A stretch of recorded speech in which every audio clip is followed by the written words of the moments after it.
Good morning my dear student. जय हिंद, वंदे मातरम। माय डियर सर, एक बार फिर अपने यूट्यूब चैनल आस्था एकेडमी में आप सभी का वेलकम करते हैं। डियर, आज का जो टॉपिक है व्हाट इज सब्जेक्ट। ये जो सब्जेक्ट वाला समस्या है इसी के बारे में आज हम आप सब डिस्कस करने वाले हैं। तो डियर, चलते हैं आज सब्जेक्ट के बारे में हम सब डिस्कस करते हैं कि सब्जेक्ट होता क्या है, व्हाट इज सब्जेक्ट। तो डियर, सब्जेक्ट क्या नाउन हो सकता है? बिल्कुल हो सकता है। प्रोनाउन हो सकता है और इक्विवेलेंट नाउन जो नाउन के जैसा कार्य करता है, ठीक, अर्थात वह क्रिया जो नाउन के रूप में होता है या फिर नाउन के जैसा कार्य करता है। और एक आपका क्या हो सकता है? नाउन फ्रेज हो सकता है। ठीक है, चलिए देखते हैं एक एक टॉपिक। और तो इसमें जो है सब्जेक्ट में स्टेप नंबर फर्स्ट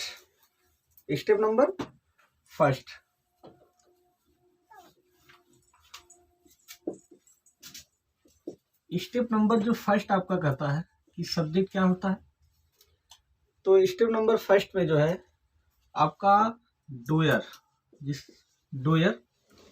जो कार्य को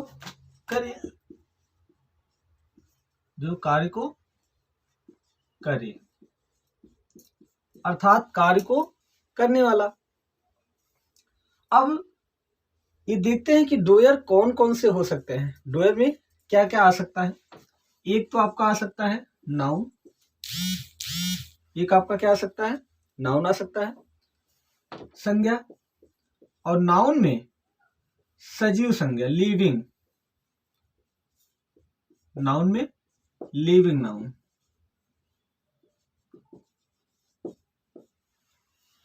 जो नाउन सजीव होगा वही आपका डोयर होता है, अर्थात वही आपका कार्य करेगा। और दूसरा क्या होता है? प्रोनाउन। प्रोनाउन। तो डोयर के अंतर्गत आपका दो प्रकार के कार्य करते हैं जो सब्जेक्ट आपका होता है। एक क्या होता है? नाउन, वो भी कौन सा नाउन? Living noun. और दूसरा क्या होता है? प्रोनाउन। इतनी बात समझ में आ गई? तो डियर, जो नाउन होता है, जो सजीव नाउन होता है, वही आपका क्या कहलाएगा? डोयर का कार्य कर सकता है। और इसके साथ साथ प्रोनाउन भी आपका जो है डोयर का कार्य करते हैं। ठीक, तो चलिए जानते हैं कि नाउन कौन कौन से होते हैं, नाउन क्या होता है। तो डियर, जितनी भी इस संसार में जितनी भी हमारे सामने जितनी भी वस्तुएं दिखाई पड़ रही, सब क्या होते हैं? नाउन होते हैं। और जितनी भी वस्तुएं, जितनी भी चीजें हम इस धरती पर देख रहे हैं, सब क्या होते हैं? नाउन होते हैं। ठीक, चलिए अब इसमें देख लेते हैं कि कौन कौन से ऐसे लिविंग नाउन हैं जो डोयर का कार्य कर सकते हैं। ठीक, सजीव संज्ञा जो कार्य कर सकते हैं। जैसे कहा जाए कि राम बाजार जाता है। अब इसमें देखना है कि जो सब्जेक्ट है, जो लिविंग नाउन है, क्या वह डोयर का कार्य कर रहा है? कोई कार्य कर रहा है। जैसे राम बाजार जाता है। अच्छा, ये बताइए, जो यहाँ एक्शन हो रहा है, जो कार्य किया जा रहा है, वह करने वाला कौन है? कौन इस कार्य को कर रहा है? जैसे राम बाजार जाता है। अब बताइए, जो एक्शन क्या हो रहा है? जाने का कार्य हो रहा है। तो जो एक्शन हो रहा है, यह करने वाला कौन है? बाजार जाता है। कौन जाता है? राम जाता है। तो जो कार्य कर रहा है, यह करने वाला कौन है? राम है। इसका मतलब आपका क्या हो जाएगा? सब्जेक्ट हो जाएगा। और राम जानते ही कि राम क्या है? सजीव संज्ञा है। राम सजीव संज्ञा है। इसका मतलब यहाँ जो कार्य करने वाला व्यक्ति है, कौन है? राम है। और वही तो सब्जेक्ट होता है ना भैया, वही तो डोयर होता है। ठीक, दूसरा एग्जांपल देख लेते हैं एक और इसी तरह से। जैसे सीता एक मधुर गीत गाती है।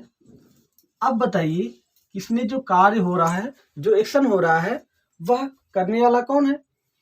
जो इस वाक्य में कार्य हो रहा है वह करने वाला कौन है? एक्शन करने वाला कौन है? जैसे सीता एक मधुर गीत गाती है। ठीक, अब बताइए जो यहाँ पर गाने का कार्य हो रहा है, जो यह इस वाक्य में जो गाने का एक्शन हो रहा है, कौन कर रहा है? तो गीत गाती है कौन? सीता। तो ये आपका क्या हो जाएगा? सब्जेक्ट। और सीता क्या है? लिविंग नाउन है। ठीक, चलिए यहाँ तक समझ में आ गया होगा, कोई दिक्कत नहीं है। चलिए अब आ जाते हैं प्रोनाउन के पास। तो भैया प्रोनाउन होता क्या है? प्रोनाउन होता क्या है? देखिए प्रोनाउन वह होता है जो नाउन के स्थान पर प्रयोग किए जाते हैं, जो नाउन के स्थान पर प्रयोग किए जाते हैं। जैसे प्रोनाउन में कौन कौन से आ सकते हैं? प्रोनाउन में आपका पर्सनल प्रोनाउन होते हैं, जैसे आई होता है, वी होता है। ठीक, आई भी आपका सब्जेक्ट का कार्य कर सकता है, अर्थात डोयर का कार्य करेगा। ठीक, वी होगा और आपका ही हो जाएगा, सी हो जाएगा।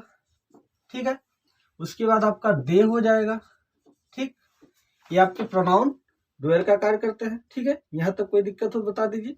ठीक, इसके बाद आपका आएगा समवन। इंडेफिनिट प्रोनाउन होते हैं जो समवन, ठीक, समबडी, समबडी और एवरीवन, एवरीवन और एवरीबडी, एवरीवन, एवरीबडी। ये भी आपके क्या होते हैं? जो कि डोयर का कार्य कर सकते हैं।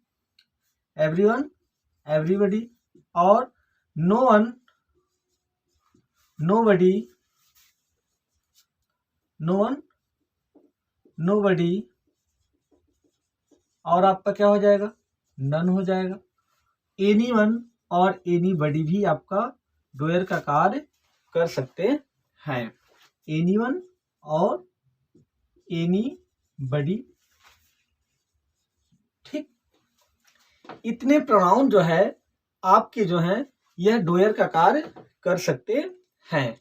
ठीक है, जैसे आई, वी, ही, सी, दे।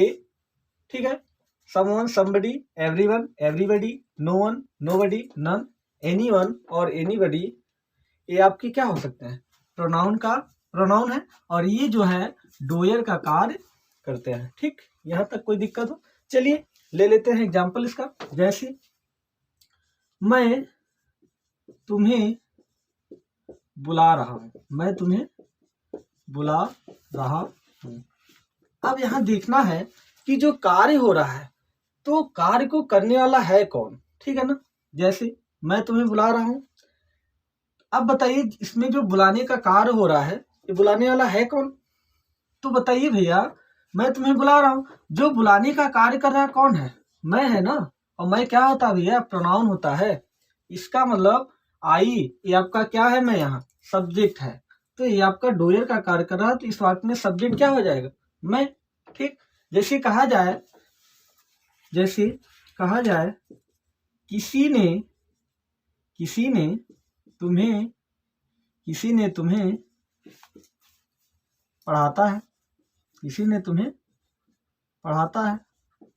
अब यहाँ देखिए जो पढ़ाने का कार्य कर रहा है, जो पढ़ाने का कार्य कर रहा है कौन है? किसी ने। तो सब किसी ने का नहीं क्या होता? समवन या फिर समबडी। इसका मतलब इसमें सब्जेक्ट क्या है भैया? किसी ने। तो आपका क्या हो गया? Personal pronoun, indefinite pronoun. और यह जो है किसी ने जो डोयर का कार्य कर रहा है। ठीक, यहाँ तक कोई दिक्कत हो? कोई दिक्कत नहीं है, इसे आप नोट कर लीजिए। ठीक, अब आप कैसे इसे पहचानेंगे? एक सबसे बेहतरीन तरीका, तो चाहे नाउन लिविंग हो और चाहे आपका प्रोनाउन हो, इसको पहचानने का एकदम बेहतरीन तरीका, तुरंत आप कोई भी वाक्य हो, तुरंत इस प्रश्न के, इस ट्रिक के माध्यम से आप पहचान जाएंगे। ठीक, जैसे नोट में लिख लीजिए, नोट राइट कर लीजिए। क्रिया में, क्रिया में कौन या किसने से प्रश्न करने पर, क्रिया में कौन या किसने से प्रश्न करने पर जो भी उत्तर मिले वही सब्जेक्ट होता है या कर्ता होता है। वही क्या होता है? वही सब्जेक्ट होता है डियर। ठीक, जैसे देख लेते हैं, या फिर चलिए देख लेते हैं, पहले एक एग्जांपल ले लेते हैं। जैसे राधा बाजार जाती है, अब बताइए जो यहाँ एक्शन कर रहा है, जो एक्शन हो रहा है किसके द्वारा हो रहा है? जाने का कार्य कौन कर रहा है? राधा। आपने कहेंगे ना राधा, इसका मतलब इस वाक्य में सब्जेक्ट क्या होगा? राधा। बाजार जाती है कौन? बाजार कौन जाती है? आप क्या बोलेंगे? राधा। इसी तरह से राम बाजार जाता है, मोहन बाजार जाता है। ठीक, मैं स्कूल जाता हूँ, इसका वाला सब्जेक्ट क्या है? स्कूल जाने का कार्य कौन कर रहा है? मैं। हम अंग्रेजी बोलते हैं, अंग्रेजी बोलने का कार्य कौन कर रहा है? हम। तुम स्कूल जाते हो, इसका मतलब स्कूल जाने का कार्य कौन कर रहा है? तो तुम कोई भी वाक्य हो, जिस वाक्य में कार्य हो रहा हो, तो क्रिया में कौन या किसने से प्रश्न करिए, जो उत्तर मिलता है वही आपका क्या हो जाएगा? सब्जेक्ट हो जाएगा। ठीक, चलिए अब जो है इसके बाद आपका आता है स्टेप नंबर 2। यहाँ तक कोई दिक्कत हो तो चलिए, मैं आशा करता हूँ कि ये ट्रिक आपको समझ में आ गया होगा। अब चलते हैं हम स्टेप नंबर 2 की तरफ। स्टेप नंबर 2 की तरफ।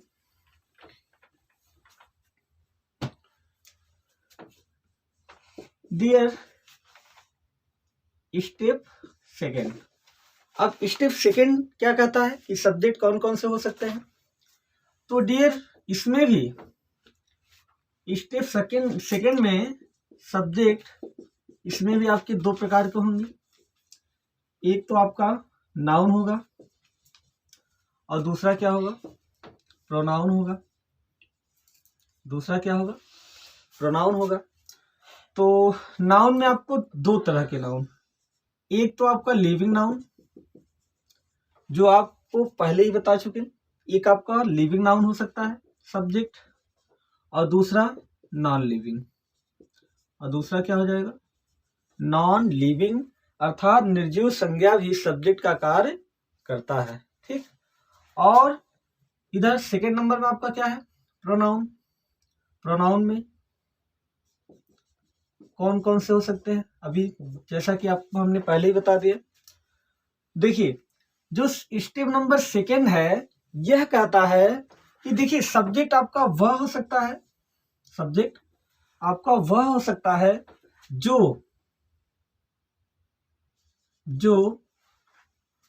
वाक्य में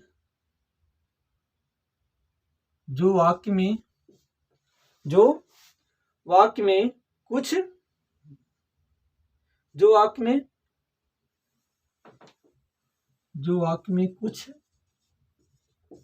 सब्जेक्ट के बारे में बताता है, या जिसके बारे में कुछ बताता है, जो वाक्य कुछ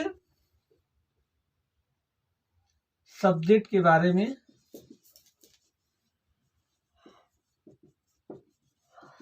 बताता है या जिसके बारे में बताता है। ठीक, वह आपका सब्जेक्ट होता है। या ऐसे लिखिए, वाक्य जिसके बारे में कुछ बताए, कुछ सूचना देता है। ठीक, एक आपका सब्जेक्ट यह हो जाएगा जो वाक्य सब्जेक्ट के बारे में कुछ किसी के बारे में बताता है। और दूसरा स्टेप आपका जिसे रीनेम किया जाए, जिसे रीनेम किया जाए, वह भी आपका क्या होगा? सब्जेक्ट होगा, जिसे रीनेम किया जाता है। ठीक, और तीसरा क्या होता है, तीसरा पॉइंट क्या हो जाएगा कि भैया सब्जेक्ट वह होता है, सब्जेक्ट वह होता है जिसके गुण, अवस्था या दोष को बताया जाए, जिसके गुण अवस्था दोष को बताया जाए, वह भी क्या होता है, वह भी सब्जेक्ट होता है, वह भी क्या हो जाएगा, सब्जेक्ट होता है। ठीक है, जैसे अब आपको हम एग्जाम्पल के माध्यम से बताते हैं। जैसे कहा जाए कि मैं एक अध्यापक हूँ, मैं एक अध्यापक हूँ। अब इस वाक्य में देखिए कि क्या रिनेम किया गया है, यहाँ पर मैं एक अध्यापक हूँ। क्या, अच्छी बताइए, क्या इस वाक्य में रिनेम किया गया है, किसी को रिनेम किया गया, क्या दूसरा नाम दिया गया है? बिल्कुल दिया गया है। ठीक है ना, यहाँ तो कोई दिक्कत है। चलिए, जैसे मैं एक अध्यापक हूँ, अच्छे बताइए जो यहाँ अध्यापक है इसका दूसरा नाम क्या है, मैं, अर्थात मैं को क्या बताया गया हूँ, अध्यापक। तो बताइए जो अध्यापक ही कौन है, मैं। तो मैं आपका क्या हो जाएगा, सब्जेक्ट, आई आपका सब्जेक्ट प्रोनाउन में हो जाएगा। ठीक, उसके बाद दूसरा एक एग्जाम्पल देखते हैं। जैसे राधा स्कूल जाती है, राधा स्कूल जाती है। अच्छे बताइए क्या इस वाक्य में कोई सूचना दिया जा रहा है, किसी के बारे में कुछ बताया जा रहा है? बिल्कुल बताया जा रहा है। भैया यहाँ कहा जा रहा है कि राधा स्कूल जाती है। अच्छे बताइए जो जाने का कार्य कर रहा है, अच्छे बताओ यहाँ सूचना दिया जा रहा है नहीं? अरे भाई राधा जाती है कहाँ, स्कूल। इसका मतलब जो सूचना दिया जा रहा है किसके बारे में दिया जा रहा है, राधा के बारे में। इसका मतलब ये आपका इस वाक्य में सब्जेक्ट क्या हो जाएगा, राधा हो जाएगा।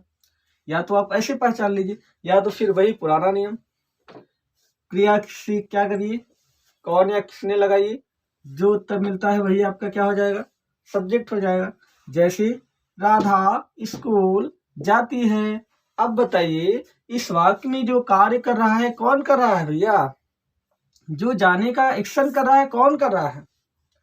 आप कहेंगे कि स्कूल जाने का जो कार्य कर रहा है वह कौन है भैया, राधा है। तो सब्जेक्ट कौन हो जाएगा इस वाक्य में, राधा हो जाएगा। ठीक, यहाँ तक कोई दिक्कत है? चलिए आगे बढ़ते हैं, नेक्स्ट एग्जाम्पल के माध्यम से देखते हैं। नेक्स्ट एग्जाम्पल के माध्यम से देखते हैं कि कहा जाए कि पुस्तकें कीमती हैं, पुस्तकें कीमती हैं। अब बताइए कि इस वाक्य में सब्जेक्ट क्या हो सकता है, पुस्तकें कीमती हैं। अब बताइए क्या ऐसा कोई शब्द है जो किसी नाउन की विशेषता बतला रहा है या किसी की भी विशेषता बतला रहा है? जैसे कीमती है क्या, पुस्तकें। अच्छे, अब बताइए इस वाक्य में क्या कीमती शब्द पुस्तकें की विशेषता बतला रहा है, गुण को बतला रहा है? बिल्कुल बतला रहा है। भैया पुस्तकें कैसी है, कीमती है। तो कीमती शब्द किसकी विशेषता बतला रहा है, पुस्तकें की। और वही शब्द होता है जिसकी विशेषता बतलाया जाता है, जिसके गुण को बतलाया जाए, जिसके दोष को बतलाया जाए, वही आपका क्या हो जाएगा, सब्जेक्ट हो जाएगा। जैसे कीमती है क्या, पुस्तकें, तो इस वाक्य में सब्जेक्ट क्या हो जाएगा, पुस्तकें। ठीक, ऐसा शब्द जिसका गुण दोष अवस्था को बतलाया जाए वह भी भैया सब्जेक्ट होता है। ठीक है, जैसे कहा जाए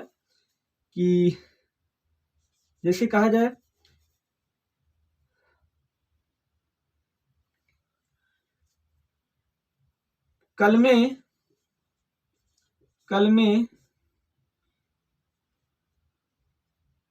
सस्ती हैं, कलमें सस्ती हैं।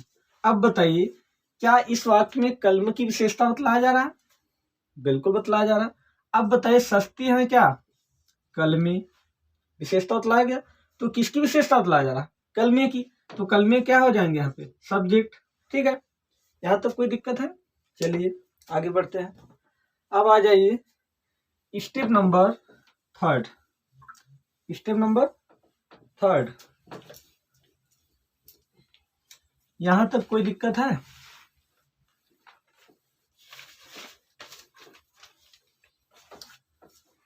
अब देखिए स्टेप नंबर आपको क्या कहता है कि सब्जेक्ट क्या हो सकता है। स्टेप नंबर थर्ड,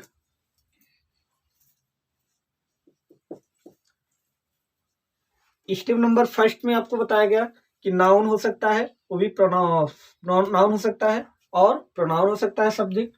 कौन कौन से नाउन आएंगे? लिविंग, नॉन लिविंग दोनों हो सकता है। और प्रोनाउन में कौन कौन से सब्जेक्ट हो सकते हैं? पर्सनल प्रोनाउन और आपका इंडेफिनिट प्रोनाउन। अब आ जाइए स्टेप नंबर थर्ड में। अब देखिए डियर, स्टेप नंबर थर्ड आपको क्या कहता है? इक्विवेलेंट नाउन की तरफ चलते हैं। ई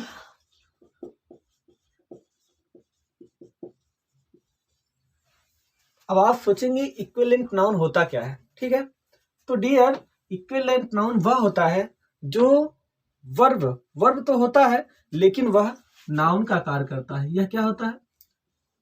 यह जो होता है वर्ब होता है और यह जो है नाउन के रूप में हमेशा कार्य करता है। इसी को हम बोलते हैं इक्विवेलेंट नाउन।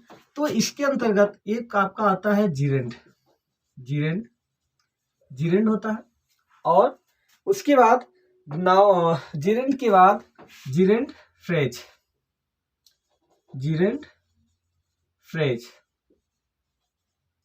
ठीक है, जीरेंड फ्रेज और इंफिनेटू आता है इसके अंतर्गत। ठीक है, और आपका आ जाएगा जी इंफिनेटू फ्रेज। ठीक, इक्विवेलेंट नाउन वर्ब को बोलते हैं जो नाउन के रूप में कार्य करता है। एक आपका होता है जीरेंड, दूसरा जीरेंड फ्रेज होता है और इंफिनेटू होता है और इंफिनेटू फ्रेज। अब इसको आप पहचानेंगे कैसे कि यह आपका जीरेंड है या फिर इंफिनेटू है? तो भैया देखिए इसका जो हिंदी होता है, हिंदी ना ने नी। ठीक है, यह हमेशा क्रिया में लगा रहेगा, ना ने नी।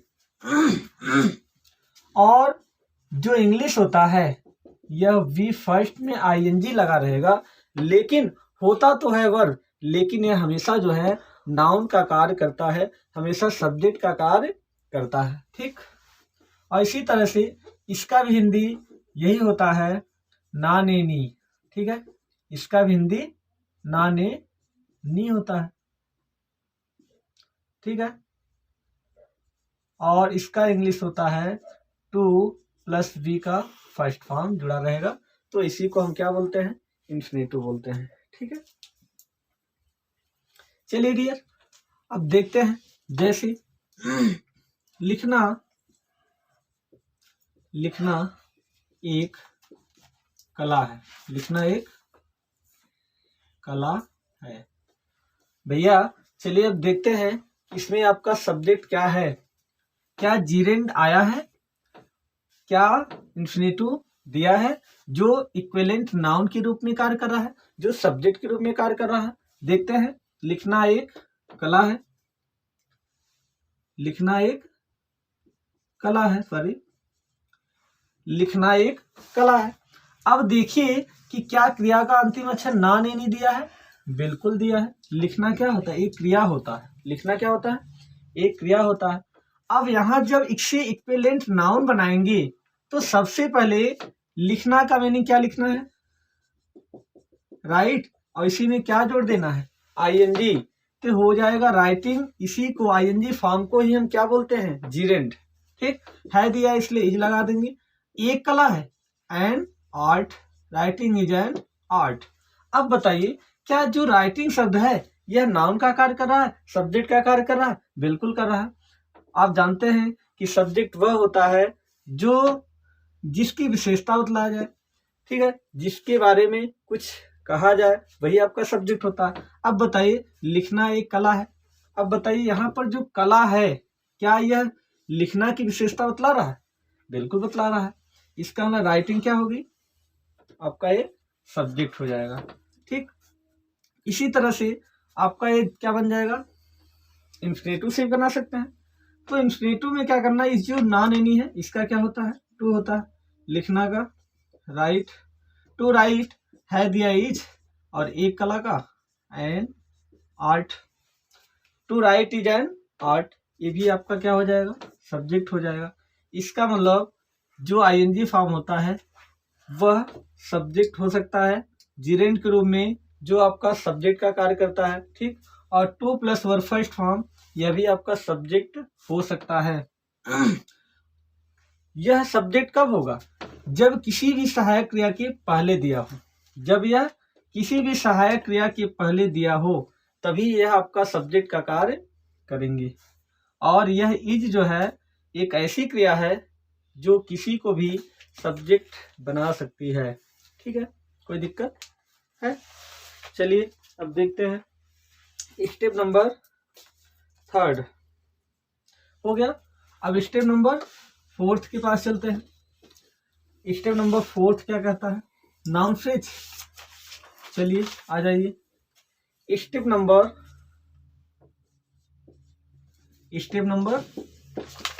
4। ठीक है, स्टेप नंबर 4 आपका क्या कहता है, कि सब्जेक्ट क्या हो सकता है, नाउन फ्रेज। नाउन फ्रेज, अब आप सोचेंगे कि नाउन फ्रेज होता क्या है, जब सब्जेक्ट के साथ कोई प्रीपोजिशन आ जाए, जब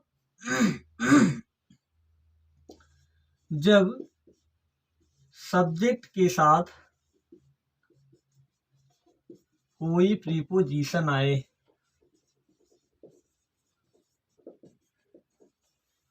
जब सब्जेक्ट के साथ कोई प्रीपोजिशन आए तो उसी को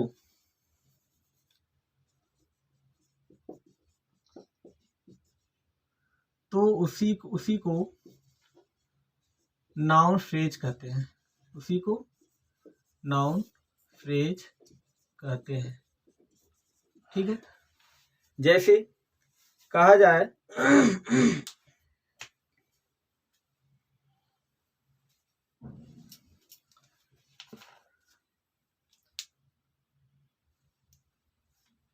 ठीक है, यहां तक कोई दिक्कत हो, जैसे कहा जाए कि तुम्हारे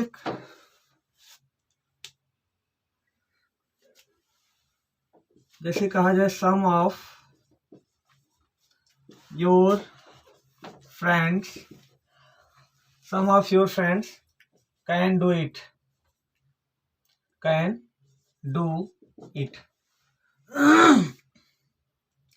सम of your friend can do it. अब देखिए यहां योर फ्रेंड के साथ क्या दिया है, प्रीपोजिशन, इसके पहले क्या दिया है, प्रीपोजिशन। ठीक है ना, जब किसी सब्जेक्ट के पहले या के साथ प्रीपोजिशन जुड़ा हो तो उसी को बोलते हैं क्या, noun phrase.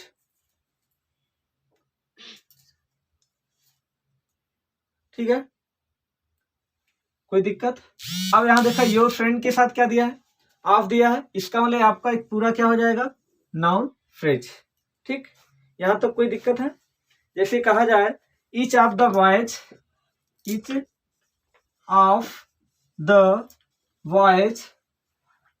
Has done this work. अब यहां देखिए करा कि each of the boys has done this work. अब यहां देखो सब्जेक्ट क्या है, सब्जेक्ट क्या है, बॉयज। अब बॉयज के पहले क्या दिया, प्रीपोजिशन, इसका मतलब ये पूरा आपका क्या हो जाएगा, नाउन फ्रेज। कोई दिक्कत है? चलिए अब बढ़ते हैं। इस तरह से आप कोई भी सेंटेंस हो, आपको सब्जेक्ट पहचानने में कोई दिक्कत अब नहीं होनी चाहिए। मैं आशा करता हूं यह वीडियो आपको अच्छे से समझ में आ गया होगा। अब चलिए देख लेते हैं कुछ सेंटेंस है जिसमें देखते हैं कि हम आप सब्जेक्ट पहचान पाते हैं या नहीं। जैसे कहा जाए कि तुम्हारी किताबें किताबें रुचिकर हैं। अब बताइए इस वाक्य में जो सब्जेक्ट है क्या है। अब बताइए भैया रुचिकर क्या है, कहेंगे आप तुम्हारी किताबें। इसका मतलब यहाँ पे सब्जेक्ट क्या हो जाएगा, तुम्हारी किताबें। ठीक है, इसी तरह से कहा जाए कि यह कलम कीमती है, इस वाक्य में सब्जेक्ट क्या होगा, कीमती क्या है भैया, यह कलम, तो सब्जेक्ट क्या हो जाएगा, यह कलम। मोहन बाजार जाता है, अब आप कहेंगे इस वाक्य में सब्जेक्ट क्या है, बाजार जाने का कार्य कौन कर रहा है, मोहन, तो इसमें वाक्य में सब्जेक्ट क्या होगा, मोहन। तो भैया सब्जेक्ट क्या हो जाएगा, मोहन हो जाएगा। ठीक, इसी तरह से कहा जाए कि सुबह में खेलना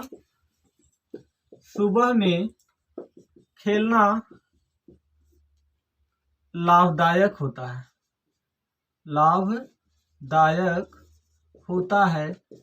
अब भैया इस वाक्य में बताइए डियर कि सब्जेक्ट क्या है, लाभदायक होता है क्या, खेलना। तो सबसे पहले क्या करना है, ना ने नहीं दिया है वही जेरेंट से बनाइए। सबसे पहले खेलना का मैंने लिखेंगे प्ले, आईएनजी जोड़ देना, प्लेइंग है दिया इसलिए ई लगा देंगे, प्लेइंग इज, लाभदायक का मैंने यूजफुल। ठीक है, फिर सुबह में in the morning, playing is useful in the morning. चाहे तो ऐसे बना लीजिए और चाहे क्या करिए, सबसे पहले खेलना का नहीं प्ले, आईएनजी प्लेइंग है दिया इसलिए इज, फिर उसके पहले जितना है सॉरी इसके पहले प्लेइंग इन द मॉर्निंग,